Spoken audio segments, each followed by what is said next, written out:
Shalom, Yashala, Shalom. First and foremost, I want to give all praise, honor, and glory to the Most High Yahweh.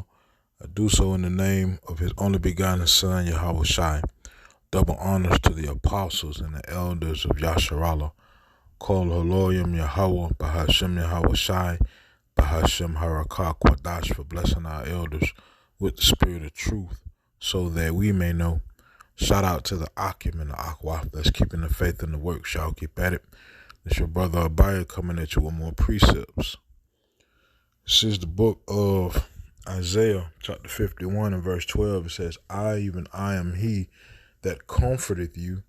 Who art thou that thou shouldest be afraid of a man that shall die, and of the Son of Man which shall be made as grass, right, growed and cut down. It says, and forgettest Yahweh thy maker, that hath stretched forth the heavens and laid the foundations of the earth, and has feared continually every day because of the fury. Oh, Salat. Hold on 1 second. Because of the fury of the oppressor, as if he were ready to destroy. And where is the fury of the oppressor? Here's the point. The captive exile hasteneth that he may be loosed, and that he should not die in the pit, nor that his bread should fail. Right? We are real deal hastening the end of this captivity, man. Like real talk. We pray for the end of the daughter of Babylon on a daily basis, because it gets frustrating, it gets tiresome, wearisome, just all kinds of messed up, dealing with this place and the things that you have to deal with, the people inside of the place, and just all forms of the daughter of Babylon and this world. Man, it's heavy, it's real deal heavy. And we keep reading about a time to come where we won't have to worry about heaviness, and it'll all be peace and, stress free, new bodies, new minds, power, oneness with the Father. No, meaning no down, like meaning no sin. We just all good. We keep reading about these things, but steadily having to deal with this world. And at times it could be a bit much to bear, right? But Most High said He won't put more on you than you can bear. So we already understand that these are the things that we just have to deal with. But that doesn't mean that in dealing with these things, the heaviness goes away. It's still heavy, man, right? And I said we really do want this place to be gone, right? Whereas the majority of the Most High's people love it. They wanted to get back cranking up, and so they can get the party back on, so forth and so on, and continue on in their bywordness, not understanding that they're not operating in their real self, right? Even that's frustrating as hell, right? You read about your people and the potential that your people have to be a people, and instead of your people falling in line with their true self, they fight against it to maintain the bywordness and the whole spirit that comes with the bywordness. Like that's just is what it is. Like that's just the thing to be. I can't stand that, man. I cannot stand it. Right? The disrespect of the bywordness, the lack of care of the bywordness, right? The selfishness of the bywordness. You don't know what I mean when I say byword. It's in the book of Deuteronomy chapter 28. It's a curse where the Most High said we will become a byword and a proverb amongst the nations. I mean, we not ourselves. We are what these surrounding nations have been calling us, and it ain't been nothing good, right? So And it's the mindset to be in, to hate that, for real, because the Most High said, hate the evil and love the good. So we supposed to be that, have that mindset. But like I said, the majority of the Most High's people, they cannot understand that. They call evil good and good evil, right? And they live in that and they love that, no matter who it affects, right? Just simple things like the respect of an elder from a youngster, it's gone. Like it's real deal gone. The youth could care less about you being of age. They don't give a damn about that. The disrespect is steady flows, right? And yeah, man. This is the book of Isaiah. Isaiah chapter 3 and verse 12. It says, as for my people, children are their oppressors, and women rule over them. O my people, they which lead thee cause thee to err and destroy the way of my paths. You see that, man? These youngsters could care less about you being an elder. Ain't no more sir, or you know what I mean. Just kindness to your elders. That shit gone. You know what I'm saying? And it's all because of this world that we live in. This world that we cannot wait to be destroyed. Can't wait for this place to go, man. Right? And it's really causing, like I said, this place causes our people to err, and it destroys the past, destroys the ways of the Most High. You know what I'm talking about? Amongst the people. Now the ways of the Most High gonna always stand, but amongst the people, you know what I'm saying? That's why Scripture says only a remnant of the Most High people will get this. A small number of the Most High people will get this, but that small number of the Most High people have to deal with the majority of the Most High's people everywhere they go. And the majority of the Most High people can't see themselves doing nothing wrong. And that's an issue. That's a problem. Right?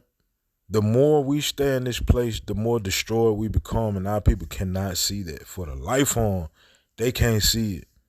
At least back in the day, we understood we collectively had one enemy, one oppressor. We got that. And we knew the worst case scenario, come together and, fight their enemy. But it's so diluted now to the point to where the enemy is faded back into gray and we can't see clear cut.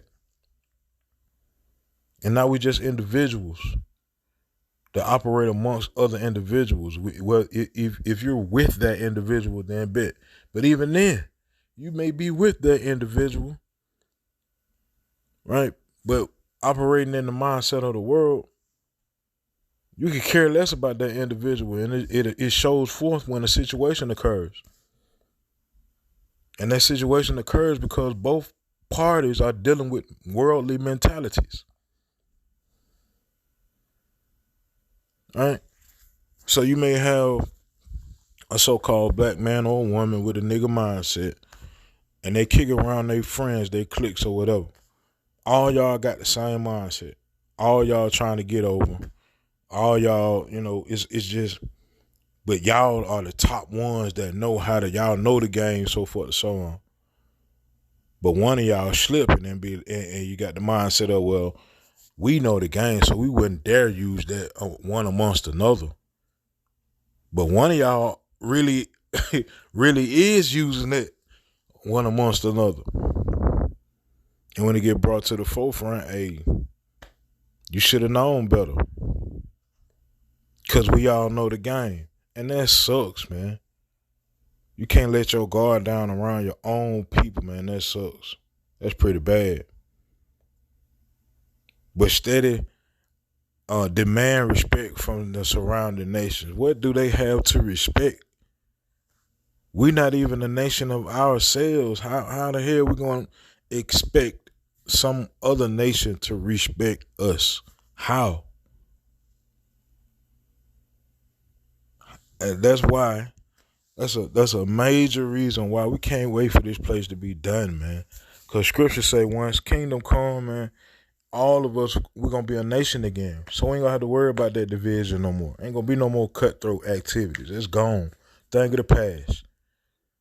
We'll be a real deal solidified nation, standing up for one another, making sure one another is straight. Right? How it's supposed to be. And how the surrounding nations do each other. And that's crazy in itself. Our people want to be like these surrounding nations so bad, but you don't see the simplicity of the things that they do. Facts. They make sure everybody over there is straight. Whether you're a so-called white man, you're a so-called Asian man, you're a so-called Indian man. When I say Indian, I'm talking about East Indian. Like you real deal, making sure all your people straight. Think I'm lying? Go to your local gas station. And I bet not one, but like a whole street or a whole side of city is occupied by the same family of Elamites or Hamites because they make sure each other's straight. These are facts, man. Go to the other side of town where you hardly see any of us, and just peep. Just watch how they operate, man. Like night and day, right? But the Most High people can't see that. They love this world, and this world has created a mindset of division to the point of it could bring you to death, right? Depending on how much you can really see and how much you're willing to allow this world to move on your behalf. Meaning you can get caught up in the game if you ain't paying attention to your surroundings. All right, so let me see. This is the book of 1 John. Let me see. 1 John chapter 2 and verse 15 says, "Love not the world, neither the things that are in the world. If any man love the world, the love of the Father is not in him." And the majority of the Most High's people love this world. That's why the love of the Father ain't in them. All right? Everybody don't smoke weed, man. So stop smoking weed in people's faces or in people's areas where they don't. That's disrespectful as hell. Everybody don't smoke cigarettes, man. So stop firing up your squares in the midst of people who don't damn smoke. Everybody don't listen to all types of music, man. So stop blasting your damn music. I'm just saying, man. And all of that is a worldly mentality. Everybody smoke or drink. You either do one or the other. So if you don't smoke or drink, something wrong with you. Man, respect that man's space. That shit gone, man. And it's only gonna get worse and worse and worse and worse. You're already seeing what they're doing to the so-called black community, and it started with that Black Lives Matter movement because it had nothing to do with us. That was operated by .gov, man. For real, for real. It had nothing to do with us. It had everything to do with the alphabet community, man. That had everything to do with them merging the alphabet community in with the so-called black community, and we ain't say nothing about it. Facts. Didn't say nothing about it, so now it's like they one and the same. Our people can't see they pushing us further and further out of the way instead of creating these bywords, diluting us even further on down until we will be nothing, man, if this place still exists. And that's a major reason of why we want this place done, man.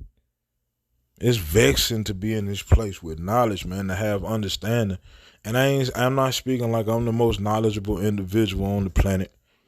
All I'm saying is if you can peep the game and you see your spot or your position in the game, and when I say you, I ain't talking about individual, I'm talking about as a people.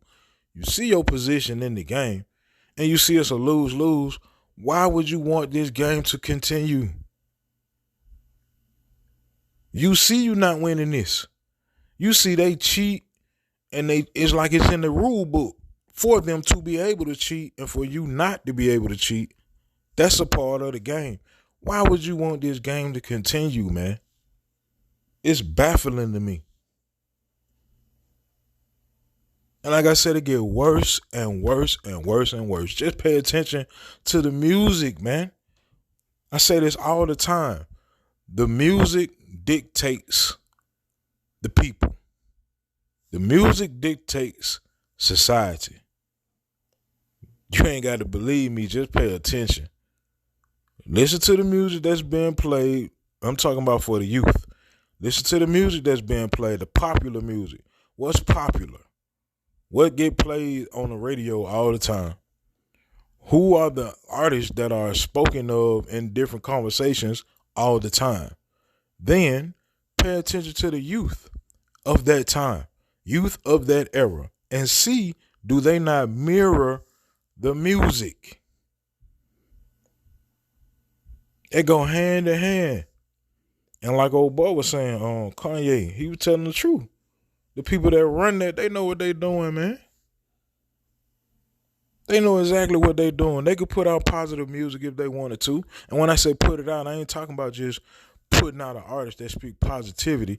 I'm talking about real deal putting that artist in the forefront and making sure all other artists are looking up to this individual to try to bring more positivity of what this individual is saying to the forefront to then dictate what society will be.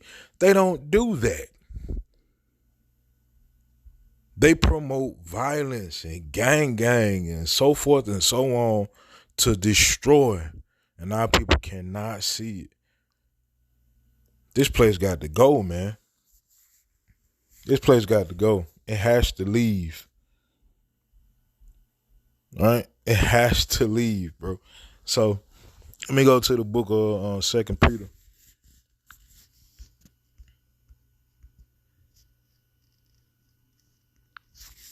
2 Peter chapter 3 and verse 12. Matter of fact, verse 11, it says, seeing then that all these things shall be dissolved, what manner of persons ought ye to be in all holy conversation and godliness? All right.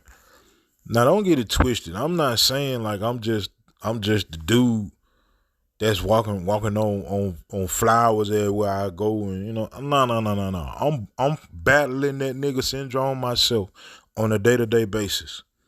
But at least I'm battling it. Not just me. All my people that operate in the spirit of truth, spirit of righteousness to the best of their ability. We say to the best of their ability for a reason. Because we fighting that nigga spirit. Because we can clearly see it. We know it was made up. We know the intentions of it being made up. We know it. We study our enemy. Just like they've been studying us. And just like they continue to. We understand the music industry. We understand the power of media. We get that.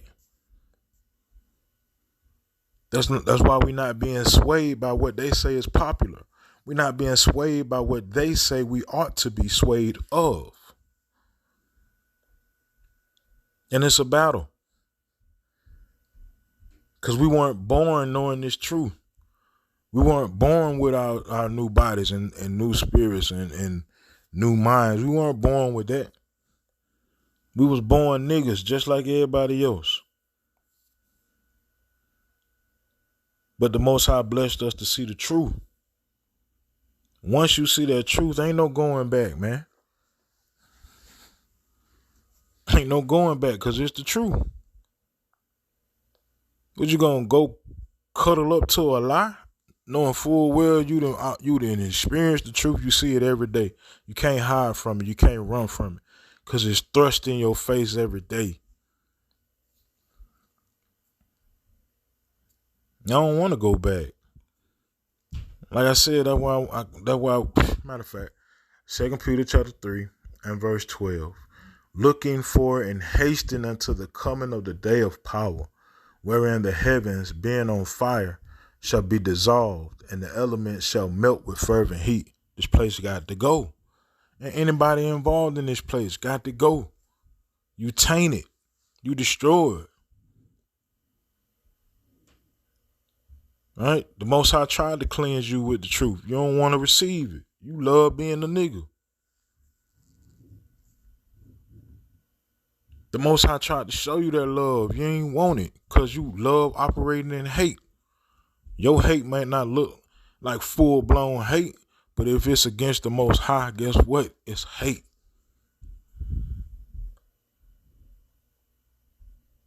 You don't like being called the Most High chosen people? That means you hate the Lord, man. And the Most High said, I love those that love me. And those that seek me early shall find me. And we've been seeking the Father since we heard this truth. And we found the Father, but we want to full-blown find the Father like it's spoken of in Revelation. Revelation 22, last chapter in the book. When it ain't no more wickedness on this earth, it's gone. And we can real deal be in peace, man. Like real deal shalom, you know. Until then, we got to deal with the nonsense of this world and hasten the day of the Most High Yahweh Ba'Shem Yahweh Shai, right? So with that, hey, Yahweh Ba'Shem Yahweh Shai Ratazah, these precepts in this video are edifying. Call Haloyim Yahweh Ba'Hashem Yahweh Shai Ba'Hashem Harakakodash. Shalom, Yashalom.